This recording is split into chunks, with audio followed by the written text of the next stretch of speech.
नमस्कार मित्रों, स्वागत है आपका एक बार फिर। हम लोग समास पढ़ रहे थे और समास में हम लोग बहुव्रीहि समास पर चल रहे थे।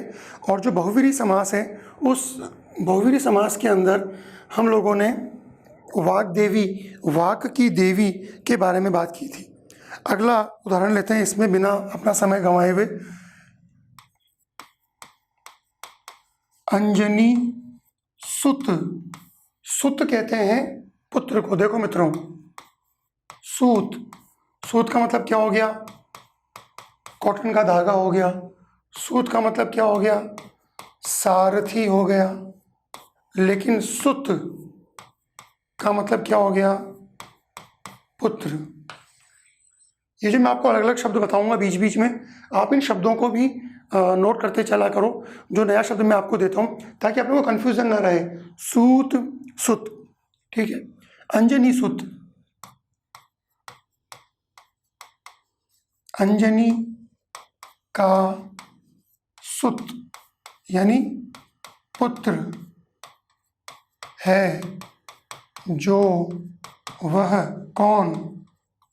बालाजी महाराज।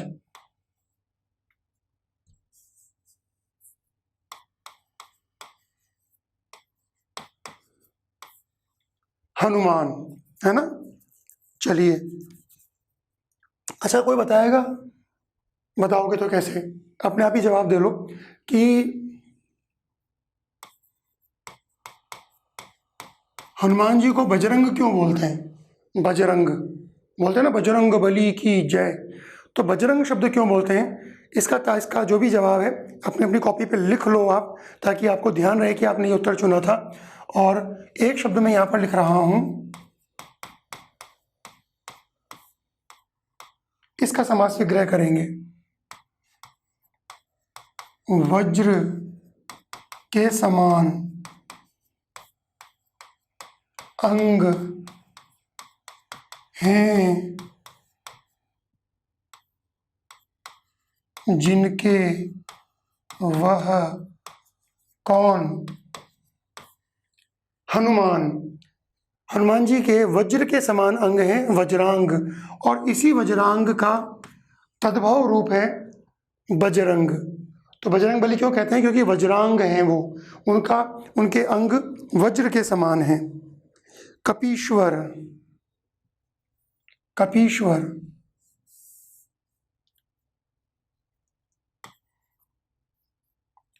कपीश्वर शब्द लिखो भाई सब लोग। कपीश्वर कैसे लिखोगे?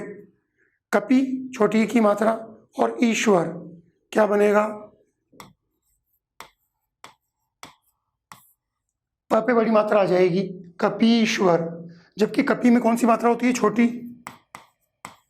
और ईश्वर में भी छोटी नहीं, बड़ी होती है ईश्वर में।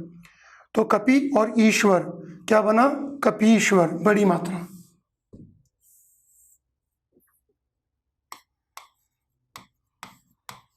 कपियों का ईश्वर यानी स्वामी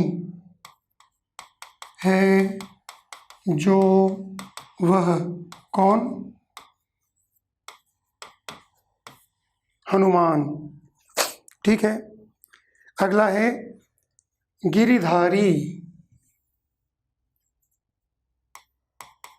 अगला शब्द गिरिधारी।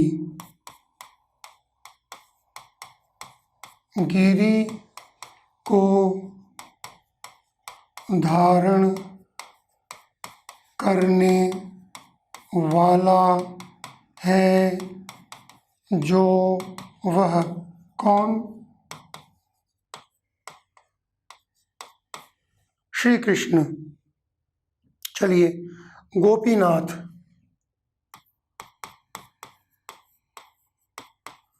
गोपीनाथ, गोपियों का नाथ है, जो वह कौन? श्री कृष्ण। गोपियों का नाथ है जो वह ब्रजेश, ब्रजेश। ब्रजेश। ब्रज का ईश है जो वह कौन? श्री कृष्ण। मित्रों ध्यान रखना, ये जो शब्द है ब्रज है ना,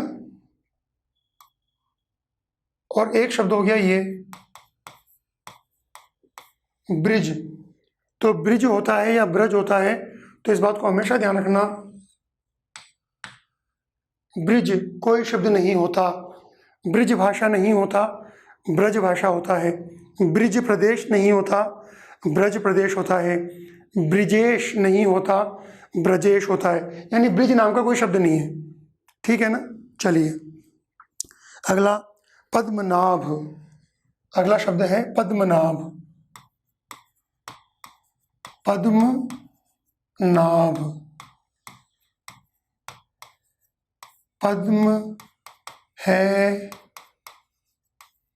नाभि में जिसके वह कौन? विष्णु। विष्णु भगवान के चित्र आपने देखे होंगे, वो लेटे हुए हैं शेष शैया पर और उनकी नाभि से एक कमल का फूल निकल रहा है जिसके ऊपर ब्रह्मा जी बैठे हुए हैं।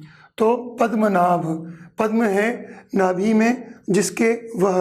आप लोगों ने सुना होगा कि केरल के अंदर एक जगह है त्रिवेंद्रम, तिरुवनंतपुरम, तिरुवनंतपुरम। वहाँ पर एक प्रसिद्ध मंदिर है जो एक तरह से वहाँ का कुल देवता का मंदिर माना जा सकता है, वह पद्मनाभ टेम्पल, पद्मनाभ मंदिर। तो पद्मनाभ मंदिर में भगवान विष्णु की पत्थर की मूर्ति है जो शेषशायी है, अनंत पर शयन कर रही है। अनंत किसको कहते हैं? अनंत कहते हैं शेषनाग को। तो इसलिए नाम क्या पड़ा है ना, तिरुअनंतपुरम। और वहाँ पर जो मूर्ति है वो किसकी है? अनंत शयन या अनंतशाही भगवान विष्णु की। और अनंतशाही विष्णु क्या हैं? पद्मनाभ हैं, क्योंकि उनकी नाभि से पद्म निकलता है। तो पद्मनाभ कह दो, अनंत शयनम कह दो, है ना, या विष्णु कह दो, तीनों का मतलब एक ही है। तो पद्मनाभ आपको समझ में आना चाहिए। गजानन, गजानन गज का आनन यानी चेहरा है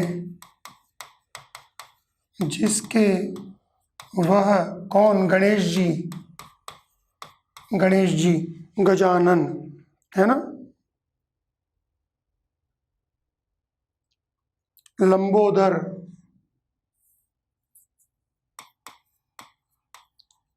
लंबोदर लंबा यानी बड़ा, लंबा यानी बड़ा है। उदर यानी पेट, जिसका वह कौन? गणेश, लंबोदर। ठीक है ना, लंबोदर। अगला शब्द है ऋषिकेश।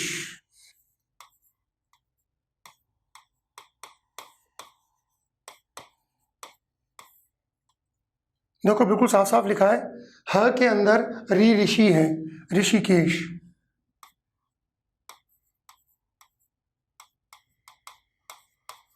ऋषिक, ऋषिक किसको कहते हैं? ऋषिक कहते हैं इंद्रियों को।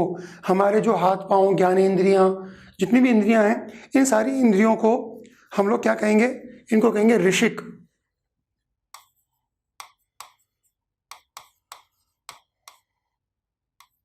इंद्रियां, है ना। ऋषिक का ईश यानी स्वामी है जो वह कौन? कृष्ण। कृष्ण को हम लोग ऋषिकेश कह देते हैं। विष्णु उन्हीं का रूप है, तो हम विष्णु को भी कह सकते हैं। देखो ऋषिकेश एक स्थान का नाम भी है उत्तर प्रदेश के अंदर। तो ऋषिकेश, हरिद्वार ऋषिकेश। तो ऋषिकेश यानी ऋषिक यानी इंद्रियों का स्वामी। अगला है चंद्रचूड़।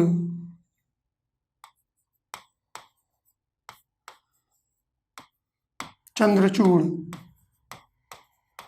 चंद्र है चूड़ा, चूड़ा का मतलब होता है शिखर, बिल्कुल टॉप पर, सर पर जिसके चंद्रमा है, कौन? भगवान शिव। चंद्र है चूड़ा पर जिसके, वह कौन? शिव। चंद्र है चूड़ा पर जिसके, वह शिव। त्रयंबक,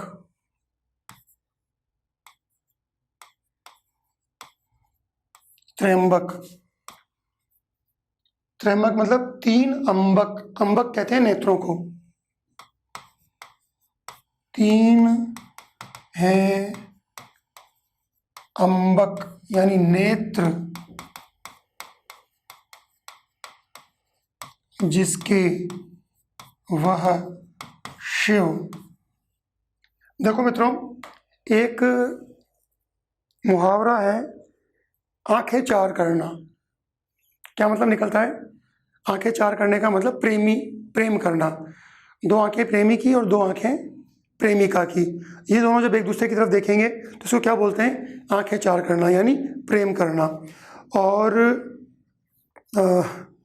अगर इसको प्रभु शिव पर लगाएं तो ये मुहावरा क्या हो जाएगा? एक कविता कहीं पढ़ी थी मैंने कि प्रीत पुरातन की जांच करते हुए, प्रीत पुरातन की जांच करते हुए हमने देखे भगवान शिव माता पार्वती से आंखें पांच करते हुए, है ना? आंखें पांच की होंगी क्योंकि माता पार्वती के दो नेत्र और प्रभु शिव के तीन नेत्र, तो यहाँ पे आंखें चार नहीं होंगी, यहाँ पे आंखें क्या होंगी? पांच होंगी। प्रीत पुरातन की जांच करते हुए हमने देखे प्रभु शिव माता पार्वती से आंखें पांच करते हुए। तो आंखें पांच करना भी एक मुहावरा बन सकता है। मजाक की बात है मित्रों। चलिए, त्र्यंबक समझ में आता है, तीन है अंबक, है ना? तीन है नेत्र, त्रिनेत्र भी आप कह सकते हो, तीन है नेत्र जिनके, वह प्रभु शिव। धूर जटी, धूर जटी,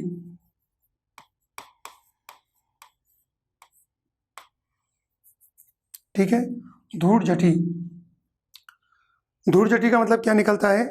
धुएं के समान जटाएं हैं जिनकी, वह,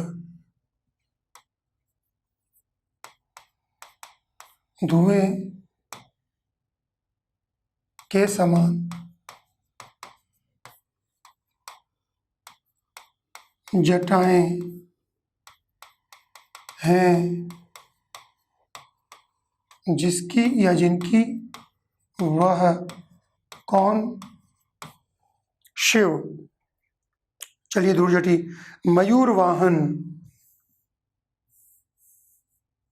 देखो हम लोगों ने पंचानन की बात भी कर ली है लेकिन बोलचाल में की थी, यहाँ कर लेते हैं। पंचानन, पांच हैं आनन यानी चेहरे जिसके, वह कौन? शिव। ठीक है। चतुरानन भी है, चतुरानन कौन है? चार हैं आनन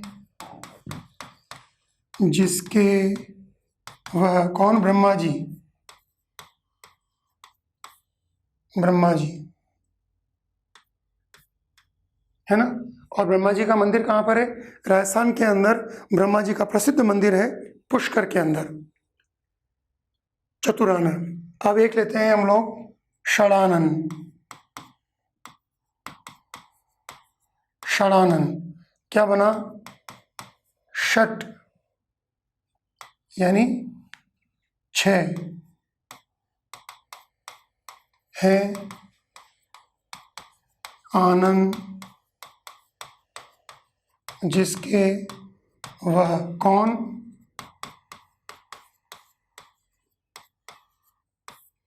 कार्तिकेय। कार्तिकेय कौन है? कार्तिकेय भगवान शिव के बड़े पुत्र हैं, गणेश जी उनके छोटे पुत्र हैं। कार्तिकेय वह हैं जिनका वाहन क्या है उनका वाहन, अभी याद नहीं आ रहा है। ठीक है, तो कार्तिकेय मोर, मयूर उनका वाहन है कार्तिकेय का। कार्तिकेय दक्षिण भारत के अंदर सुब्रमण्यम स्वामी के नाम से पूजे जाते हैं और वहाँ के बहुत बड़े या प्रमुख देवताओं में से एक हैं कार्तिकेय। और कार्तिकेय को उत्तर भारत में शिव और गणेश जी और पार्वती की तुलना में थोड़ा कम महत्व मिला, लेकिन दक्षिण भारत के अंदर इनके समान वहाँ पे सुब्रमण्यम स्वामी की पूजा होती है दक्षिण भारतीय प्रदेशों के अंदर। तो षडानन मतलब षट यानी 6 हैं जिसके आनन। और इन्हीं से संबंधित एक और है मयूर वाहन। समझ में आ ही गया किसकी बात चल रही है।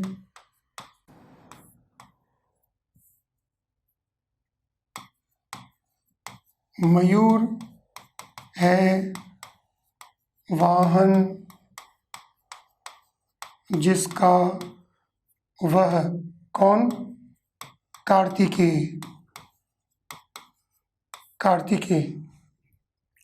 चलिए अगला है शैल नंदिनी, शैल नंदिनी।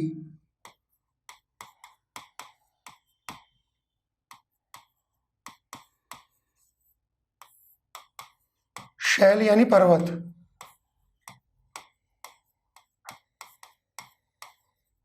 की नंदिनी यानी पुत्री, पुत्री। नंदन यानी पुत्र, देवकी नंदन कृष्ण, देवकी के पुत्र। तो शैल की नंदिनी है जो वह, शैल की नंदिनी है जो वह कौन, पार्वती।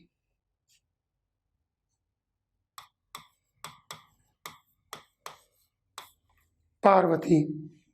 हिमतनया, हिमतनया। देखो मित्रों, तनया शब्द का मतलब भी पुत्री होता है। हिम यानी वही पर्वत है ना, हिम किसको कहते हैं, पर्वत को। हिम की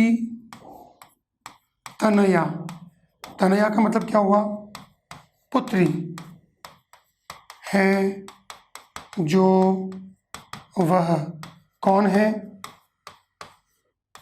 पार्वती, है ना।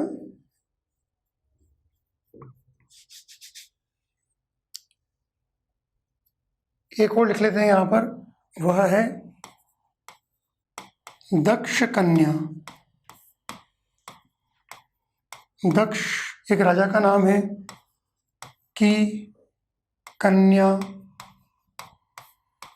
है जो वह कौन।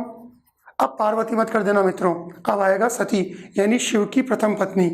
शिव की प्रथम पत्नी दक्षराज की पुत्री थी और उन्होंने अपने को यज्ञ किया और उसमें शिव को नहीं बुलाया, पुत्री को भी नहीं बुलाया, सती को।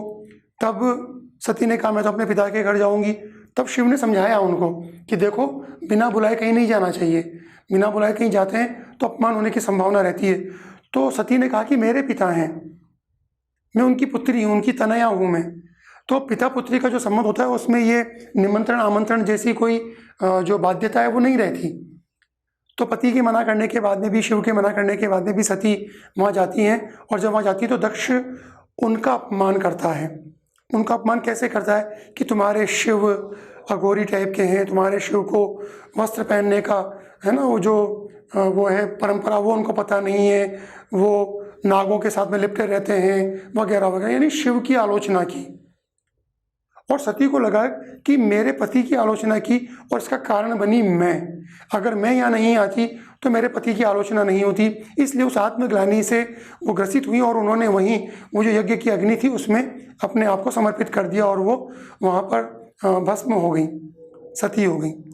जब शिव को ये पता लगा तो शिव ने तांडव किया और सती के अध जले शव को अपने कंधे पर रखा। दक्षराज और उसके पूरे यज्ञ का विध्वंस किया और उन्होंने फिर तांडव शुरू किया और फिर जहाँ जहाँ पर सती के अंग गिरे वो शक्तिपीठ के रूप में प्रसिद्ध हुए। तो वॉटेवर आपको समझ में आ जाना चाहिए कि दक्ष कौन थे और उनकी कन्या पार्वती नहीं है, सती हैं, जो शिव की प्रथम पत्नी थी। सती ही अगले जन्म में पार्वती के रूप में पैदा हुई और फिर पुनः उन्होंने शिव से विवाह किया। अगला हमारा उदाहरण है रोहिणी नंदन।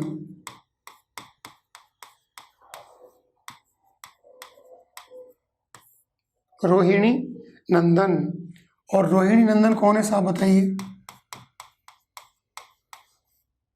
रोहिणी का नंदन यानी पुत्र है जो वह कौन? श्री कृष्ण के बड़े भाई बलराम।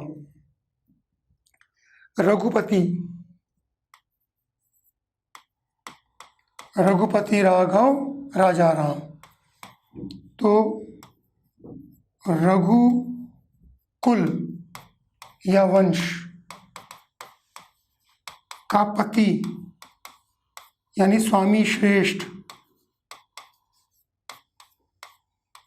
है जो वह कौन? प्रभु श्री राम। मंदोदरी, कौन थी मंदोदरी? रावण की पत्नी। मंदोदरी। मंद यानी क्षीण, मंद यानी क्षीण है। पतला लिख लो ऐसे साफ साफ, पतला है उदर जिसका वह कौन? रावण की पत्नी।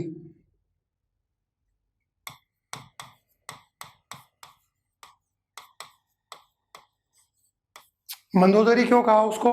मंदोदरी इसलिए कहा क्योंकि उसका पेट पतला था। एक तरह का वर्तमान में जो लड़कियों को और महिलाओं को बड़ा आकर्षित करता है, क्या चीज़ आकर्षित करती है? ज़ीरो फिगर, मतलब पेट बिल्कुल ज़ीरो फिगर होना चाहिए, तोंद नहीं निकली हुई होनी चाहिए, है ना, तो ज़ीरो फिगर। तो मंदोदरी ज़ीरो फिगर थी, है ना। मंद यानी क्षीण, पतला है उदर जिसका वह रावण की पत्नी मंदोदरी। चलिए, अब्ज योनि, बहुत प्यारा शब्द है ये, अब्ज योनि। अब्ज योनि। अब्ज, अब्ज किसको कहते हैं? कमल को। कमल है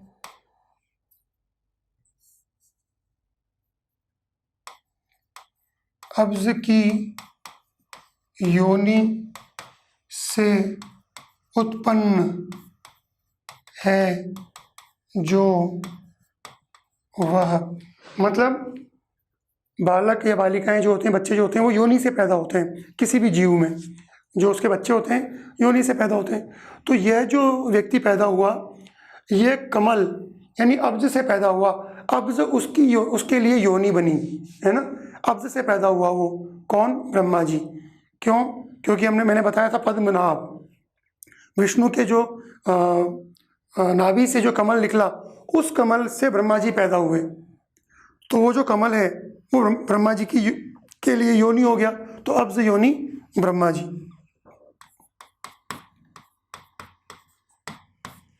ब्रह्मा, ठीक है। चलिए, शेषशाही। शेषशाही, शेषशाही। शेष कौन है? शेषनाग पर शयन करता है जो वह कौन? भगवान विष्णु। शेषनाग पर शयन करते हैं ना। अंगराज।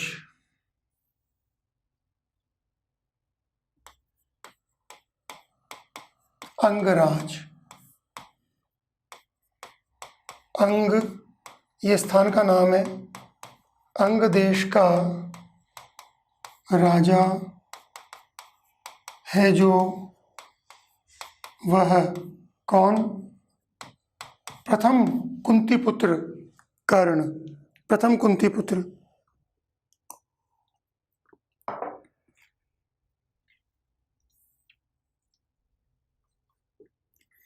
सूतपुत्र मैं आपको बता ही चुका हूं, सूर्यपुत्र। हालांकि बातचीत में तो सूर्यपुत्र भी बता चुका हूं, लेकिन फिर भी लिख लें आप। सूर्य का पुत्र है जो वह कौन है? कर्ण। आपको ध्यान है ना कि कुंती को एक मंत्र मिला था, और वह मंत्र ऐसा था कि जिस मंत्र के द्वारा जिस भी देवता का आह्वान करो वो देवता आएगा और पुत्र दान करके जाएगा। तो जब इनको मिला तो ये थोड़ी मतलब कह लीजिए कि टीन एज में थी, अविवाहित थी, तो इन्होंने कहा चलो प्रयोग करते हैं। जब इतना कोई विलक्षण चीज़ मिली, जैसे मान लीजिए आपको कोई नया मोबाइल मिले कि साहब इस मोबाइल के अंदर ये सुविधाएं हैं, तो आप तुरंत करके देखते हो कि अच्छा भाई ये सुविधाएं हैं क्या, है ना।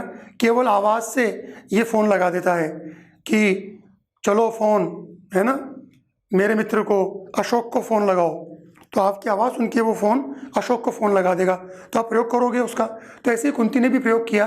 उन्होंने सूर्य को देखा कि सूर्य के क्या वाकई में सूर्य भी आ सकते हैं। मंत्र का आह्वान किया, मंत्र का आह्वान हुआ तो सूर्य आ गए। सूर्य आ गए तो उनको पुत्र पैदा हुआ। कौन?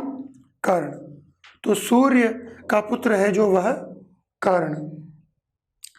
अगला है, बड़ा आसान है, पवन पुत्र। पवन पुत्र कौन है? हनुमान जी। पवन का पुत्र है जो वह कौन? हनुमान। हनुमान।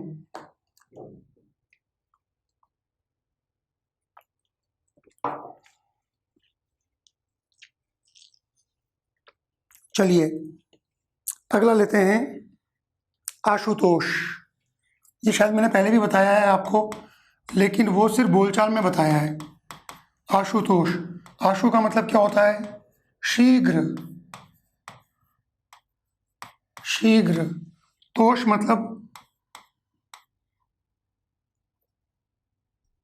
तुष्ट। शीघ्र तुष्ट। तुष्ट मतलब संतुष्ट। प्रसन्न लिख लेते हैं। शीघ्र प्रसन्न होने वाले हैं जो वह कौन? शिव। तुरंत प्रसन्न होते हैं। मैंने पहले भी कहा था, सिर्फ जल चढ़ा दीजिए शिवलिंग पर, प्रसन्न हो जाएंगे और आपकी मन की मुरादें पूरी कर देंगे। तो आशुतोष, तुरंत प्रसन्न होने वाले। अगला है हिमालय। हिमालय। हिम का आलय है जो वह। देखो, कोई भी पर्वत जिस पर बर्फ जमी हुई हो, हिम जमा हुआ हो, तो वो हिमालय रहेगा। लेकिन आप जानते हो कि हिमालय जो शब्द है, इसको रूट कर दिया, इसको टाइप्ड कर दिया, इसको बांध दिया केवल एक पर्टिकुलर चीज़ के लिए, एक पर्टिकुलर पर्वत के लिए। कौन सा? जो भारत के उत्तर में है, सिर्फ उस पर्वत को हिमालय पर्वत कहा जाता है। ठीक है ना। हिमालय हिम का आलय है जो वह क्या हुआ? पर्वत विशेष। पर्वत विशेष, एक स्पेशल पर्वत। हर पर्वत जिसके ऊपर हिम जमा हुआ हो उसको आप हिमालय नहीं कहोगे, एक पर्टिकुलर इलाके के पर्वत को ही आपने हिमालय कहा। चलिए अगला है पंचवटी। पंचवटी, देखो पंचवटी के बारे में क्लियर होना चाहिए। वैसे तो 5 वट वृक्षों को धारण करने वाली, है ना, जो जगह है उसको आपने पंचवटी कहा, लेकिन पंचवटी एक पर्टिकुलर प्लेस के रूप में मान्यता प्राप्त है। और वह प्लेस कौन सा है? जहाँ पर प्रभु श्री राम ने अपना वनवास व्यतीत किया था, है ना। तो पंचवटी 5 वट वृक्षों वाली है जो भूमि कौन सी, तो भूमि विशेष या स्थान विशेष, स्थान विशेष कौन सा, जहाँ राम ने, स्थान विशेष जहाँ राम ने वनवास व्यतीत किया।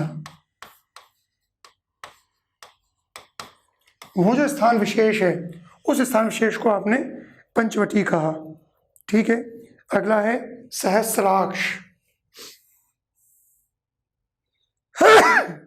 Excuse me.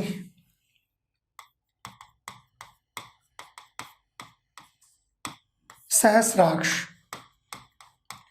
सहस्र अक्षियों, सहस्र का मतलब क्या होता है, हजार, 1000। अक्षियां क्या होती है, नेत्र। सहस्र अक्षियों वाला है जो वह कौन है, इंद्र। इंद्र की 1000 आंखें थी क्या, नहीं। असल में क्या होता है कि इंद्र देवों का राजा है और जितने भी देवता हैं उन सब आंखों से, उन सबकी आंखों से वो देख रहा है ना, उन सबकी आंखों से वो दीन दुनिया और अपने राज्य सबकी सूचनाएं ग्रहण कर रहा है। तो इसलिए उसको सहस्राक्ष कहा गया। इंद्र को क्या कहा गया, 1000 आंखों वाला, मतलब उसके पास में बहुत सारे लोग हैं, उनकी हजारों आंखें हैं, उन 1000 आंखों से भी वो देख रहा है, उसको सारी सूचनाएं मिल रही हैं, इसलिए सहस्राक्ष इंद्र। शूलपाणी, शूल यानी त्रिशूल है पानी में जिसके वह कौन, शिव। ऐसे ही देखो, जैसे हमने कहा नीरज, नीरज, तो नीर से जन्म लेने वाला, हमने पहले भी इसकी चर्चा की है, लेकिन यहाँ पर नीर से जन्म लेने वाला कोई भी वनस्पति या कोई भी जीव जंतु नीरज नहीं कहलाएगा। नीरज को हमने टाइप्ड कर दिया, नीरज को हमने एक तरह से उसको बांध दिया, उसको रूढ़ कर दिया, किसके लिए, कमल के फूल के लिए। नीर में जन्म लेने वाला तो हर कोई नहीं होगा, कौन, कमल। तो नीर यानी प्रथम पद, ज यानी जन्म लेना, इन दोनों पदों से परे एक तीसरा जो पद आया कमल का फूल, वो इसका अर्थ हो गया, इसलिए हमने इसको बहुव्रीहि में लिया। इसलिए ध्यान रखो मित्रों कि इसके पहले हमने जितने भी समास पढ़े उन समासों में कई सारे शब्द ऐसे होंगे जो बहुव्रीहि में आएंगे, जो उन प्रथम और द्वितीय पद के अलावा तीसरे पद को भी बताते होंगे। तो ऐसा कोई भी पद, ऐसा कोई भी समास जो कि पहले वाले समासों में भी आ जाए और बहुव्रीहि में भी आ जाए, तो उसको हम फाइनली किस में मानेंगे, बहुव्रीहि में मानेंगे। और बहुव्रीहि नहीं हो तो किस में मानेंगे, फिर वो चाहे तत्पुरुष में है, चाहे अव्ययी भाव में है, चाहे वो कहीं पर भी है द्विगु में, उसको फिर वही माना जाएगा। मैं इस बात को बहुत अंडरलाइन कर करके कई बार आपको समझा रहा हूँ, इससे पहले वाले वीडियो में भी और इस वीडियो में भी, तो आपको समझ में आ जाना चाहिए कि अगर दो समासों में कोई शब्द जाता है, कोई पद जाता है, तो उसमें हम लोग बहुव्रीहि को चुनेंगे। ठीक है, तो शूलपाणी। अगला आ गया मुरारी। मुरारी, मुर एक राक्षस का नाम था, मुर का अरी है जो वह कौन, भगवान विष्णु और कृष्ण दोनों कर सकते हैं हम लोग, मुरारी। चलिए अगला लेते हैं त्रिपिटक। त्रिपिटक, देखो पिटक कहते हैं टोकरी को, द्विगु में बात हुई थी इसकी, पिटक कहते हैं टोकरी को। 3 पिटकों,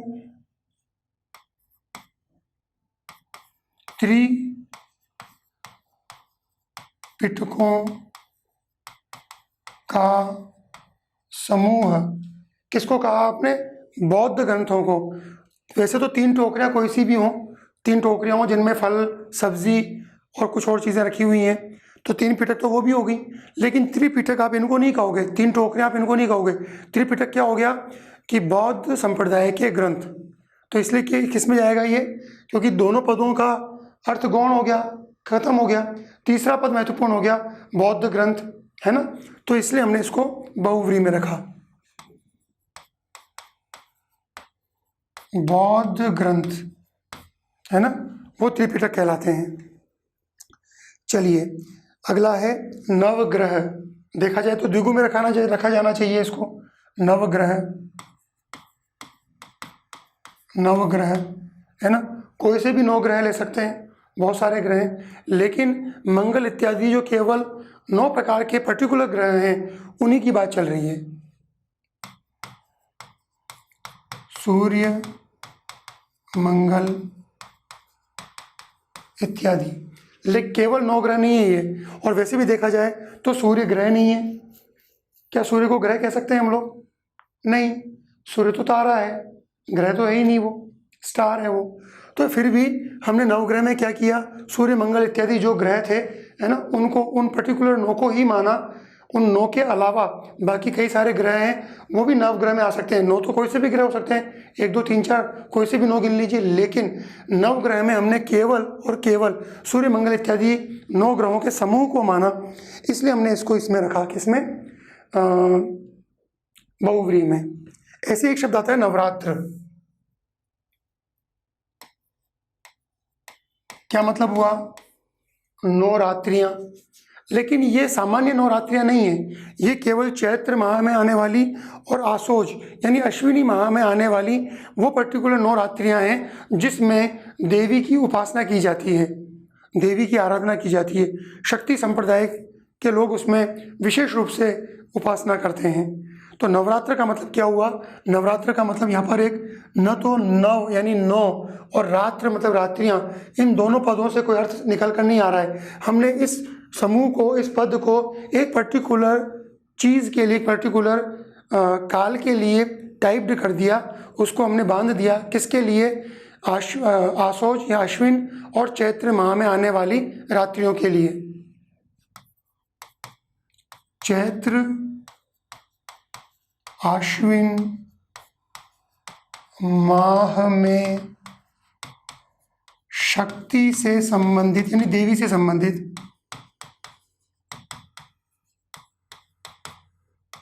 रात्रियां, उनको आपने क्या कहा? उनको आपने नवरात्र कहा। तो ये अन्य अर्थ इसमें आ गया। पंजाब, जहाँ कहीं भी 5 आब, आब कहते हैं जल को, है ना, पंजाब। तो 5 कहीं पे भी आब हैं, 5 कहीं पे भी नदियाँ हैं, उसको आप पंजाब नहीं कह सकते। क्यों? क्योंकि पंजाब हमने पर्टिकुलर एक क्षेत्र विशेष के लिए शब्द बना दिया, है ना। भले ही कहीं और पे भी 5 नदियाँ होंगी, लेकिन उस जगह को हम पंजाब नहीं बोलेंगे। पंजाब, वैसे तो क्या मतलब निकला है ना, 5 आब, 5 नदियाँ, लेकिन यहाँ पर क्या है? क्षेत्र विशेष, इसलिए बहुव्रीहि में इसको रखा जाना चाहिए। चलिए अगला है वक्रतुंड। वक्रतुंड महाकाय सूर्यकोटि समप्रभ निर्विघ्नं कुरु मे देव सर्व कार्येषु सर्वदा। तुंड किसको कहते हैं भाई? तुंड, तुंड का मतलब होता है वैसे तो चोंच, लेकिन मुख भी कह सकते हैं। तुंड और तुंद, तुंद द दवात वाला, वो तो कहते हैं हम तोंद को, तुंद, और तुंड कहते हैं चोंच को या मुख को। तो वक्र यानी टेढ़ा है, तुंड मुख जिनका, वह कौन? गणेश जी। चलिए अगला है पंचामृत। पंचामृत,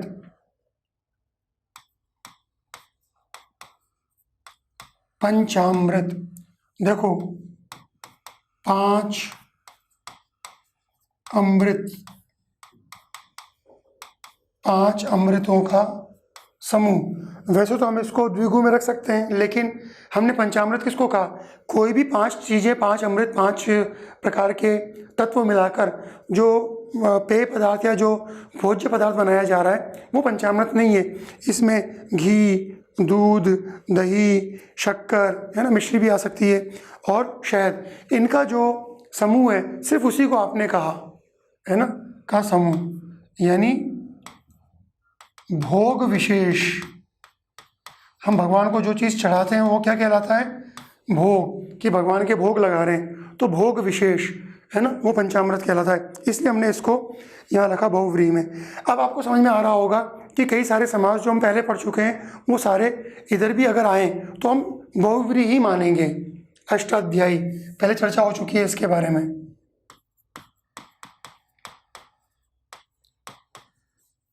अष्टाध्यायी 8 अध्यायों वाली कोई भी पुस्तक मानी जा सकती है, लेकिन यहाँ पर अष्टाध्यायी एक पर्टिकुलर किताब है, पाणिनि के द्वारा लिखा गया संस्कृत व्याकरण। तो केवल वो 8 अध्यायों का समूह नहीं कहलाएगा। 8 अध्याय कोई से भी हो सकते हैं, किसी भी चैप्टर के। आपकी जो पाठ्य पुस्तक है उसके पहले 8 चैप्टर ले लो, हो गए अष्टाध्यायी, है ना, 8 अध्यायों का समूह हो गया वो। लेकिन उसको अष्टाध्यायी नहीं कहेंगे, क्या कहेंगे? संस्कृत व्याकरण। और संस्कृत व्याकरण में भी एक पर्टिकुलर व्याकरण, संस्कृत व्याकरण ग्रंथ विशेष, है ना, वो संस्कृत व्याकरण का विशेष ग्रंथ है जो कि अष्टाध्यायी कहलाता है। षटपद, बहुत प्यारा शब्द है षटपद। षट यानी 6, पद यानी पैर, है ना, जिसके 6 पैर हों, षट पद यानी पैर हैं, जिसके वह कोई भी ऐसा कीड़ा, कोई भी ऐसा कीट जिसके 6 पैर हों वो षटपद कहला सकता है। लेकिन हमने षटपद को रूढ़ कर दिया, इसको बांध दिया केवल एक पर्टिकुलर कीड़े के लिए, एक पर्टिकुलर इंसेक्ट के लिए। और वो इंसेक्ट कौन सा है? जिसको हम भंवरा कहते हैं, भ्रमर। यानी भ्रमर के अलावा अगर कोई 6 पाँव वाला कीड़ा है उसको हम षटपद नहीं कहेंगे। ऐसे एक शब्द है नवरत्न। नवरत्न, कोई से भी नवरत्न नहीं चलेंगे। हीरा पन्ना वगैरह जो पर्टिकुलर 9 रत्न है उन्हीं के समूह को नवरत्न कहा जाएगा। भाई नवरत्न की अंगूठी पहन रखी है उसने, तो ऐसा नहीं कि कोई से भी गोमेद और एमेथिस्ट और लेपिस लजूरी और एगेट ऐसे कुछ रत्न उसने लेकर 9 रत्न बना लिए, नहीं। उसमें हीरा पन्ना माणक इत्यादि 9 रत्न ही होंगे। 9 विशेष रत्नों का समूह, है ना, नवरत्न। ऐसे आता है षट दर्शन। षट दर्शन बहुत सारी फिलोसफीज हैं, उनमें से कोई से भी 6 फिलोसफी उठा लीजिए, लेकिन नहीं, षट दर्शन केवल और केवल वो जो न्याय, वैशेषिक, है ना, मीमांसा इत्यादि, है ना, वो जो 6 दर्शनों का समूह है केवल उन्हीं को कहा गया। न्याय, वैशेषिक, मीमांसा इत्यादि दर्शनों का समूह।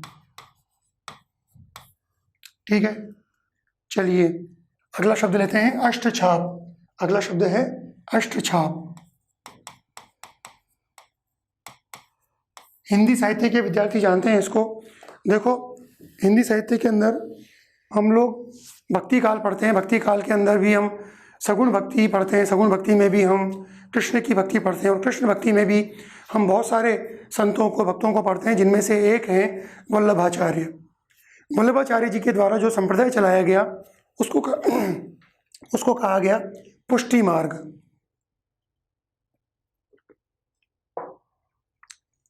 पुष्टि मार्ग एक पर्टिकुलर संप्रदाय हो गया। उस पुष्टि मार्ग के अंदर जो आठ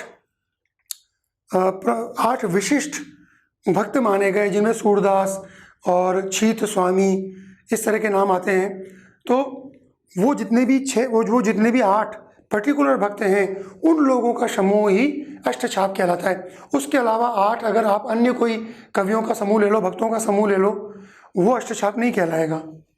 तो अष्टछाप किसको कहा आपने? अष्टछाप कहा कि पुष्टि मार्ग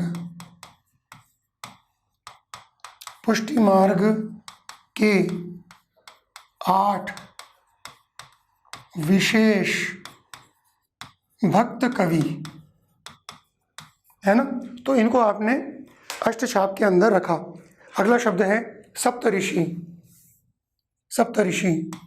सप्तऋषि में आप कोई भी 7 ऋषियों को नहीं लेंगे। सनकादिक वगैरह जो 7 ऋषि हैं, सिर्फ उन्हीं की बात की जा रही है। 7 विशिष्ट ऋषि पर्टिकुलर।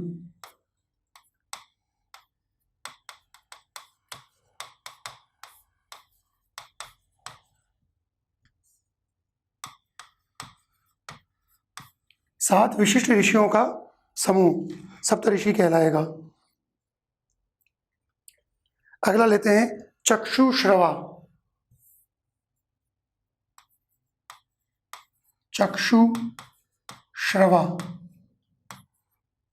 चक्षुओं से श्रवण यानी सुनना, श्रवण करता है जो वो एक ऐसा जीव है जिसके बारे में ये माना जाता है कि वो आंखों से सुनता है। कौन है वो? सांप, सर्प। तो क्या सांप जो है वो नेत्रों से सुनता है? नहीं। असल में क्या है, जब हम सांप को देखते हैं तो हमें उसके अंग दिखाई देते हैं। पूंछ भी है, धड़ भी है, आंखें भी हैं, मुंह भी है और डंक भी हैं, उसकी जीभें भी हैं, सब कुछ है, लेकिन कान दिखाई नहीं देते। हाथी के भी कान दिखते हैं, शेर के भी कान दिखते हैं, सबके कान दिखाई देते हैं, लेकिन सांप के कान दिखाई नहीं देते। तो हमने मान लिया कि भाई ये जो सांप है ये किससे सुनता है? ये आंखों से सुनता है। जबकि आपको पता है कि वो तो उसकी जो त्वचा है उससे वो तरंगों को ग्रहण करके उसके बाद में अंदाज़ा लगाता है कि वो किस तरफ हलचल मच रही है, वट एवर। लेकिन हमें समझ में आ जाना चाहिए कि वो चक्षुओं से नहीं सुनता, लेकिन हमने इस शब्द को रूढ़ कर दिया किसके लिए? सांप के लिए। चक्षु श्रवा। ऐसे एक बड़ा प्यारा शब्द है चारपाई। चारपाई किसको कहते हैं? चारपाई जिसके 4 पाए हों। कुर्सी के भी 4 पाए हो सकते हैं, मेज के भी 4 पाए हो सकते हैं। तो क्या उसको चारपाई कहेंगे हम? नहीं कहेंगे। चारपाई हमने केवल और केवल उस सोने वाले फर्नीचर के लिए ही काम में लिया जिसको हम खाट के रूप में जानते हैं, है ना। हम जो डबल बेड के रूप में घरों में हम जो पलंग काम में लेते हैं उसको भी हम चारपाई नहीं बोलेंगे। चारपाई की विशेषता क्या होगी कि वो या तो उस सूत के बने हुए जो पट्टा होता है उससे बनी हुई होगी या मूंज से बनी हुई होगी। इस तरह की जो आकृति है उसी को आपने चारपाई कहा। तो चारपाई 4 पायों वाली कौन? खाट। सिर्फ खाट के लिए। तो 4 और पाई, इन 4 और पायों शब्दों से, इन दोनों पदों से, है ना, हम अर्थ नहीं निकाल पाए। हमने इसको रूढ़ कर दिया खाट के लिए। एक हमने अलग से पद ले लिया, तीसरा पद महत्वपूर्ण हो गया, इसलिए हमने इसको बहुव्रीहि में रखा। इसी तरह के 2-1 शब्द और भी हैं। जैसे हमने कहा नकटा, बड़ा नकटा है भाई वो। नकटा किसको कहते हैं? नाक कटा। जब हम किसी व्यक्ति को कहते हैं तुम तो बड़े नकटे हो यार, तो क्या उस आदमी की नाक कट गई है? नहीं कटी। आपने नाक कटा जो शब्द था इसको टाइप्ड कर दिया किस व्यक्ति के लिए? ऐसे व्यक्ति के लिए जो बेशर्म है ना, बेशर्म, निर्लज्ज। तो जो निर्लज्ज व्यक्ति है, नकटा शब्द उसको बताता है। तो नाक और कटा इन दोनों पदों से, है ना, ये दो पद गौण हो गए। तीसरा पद महत्वपूर्ण हो गया, कौन सा? निर्लज्ज या बेशर्म।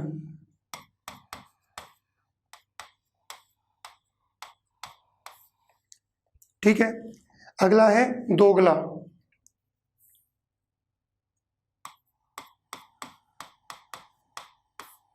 दोगला, दोगला के अंदर गल कहते हैं बातों को भी, और गला, गला तो होता ही है। तो चाहे इसकी उत्पत्ति दो गल, है ना, पंजाबी में कहते हैं ना की गल है भाई, तो या तो इसकी उत्पत्ति दो गल पंजाबी के उस बात से हुई है, और या इसकी दो गला, है ना, दो गलों से हुई है। लेकिन मंतव्य एक ही है कि वह व्यक्ति दो बातें करता है, एक गल पे टिकता नहीं है। वो अभी तो एक गल करेगा, फिर दूसरी गल कर लेगा, है ना।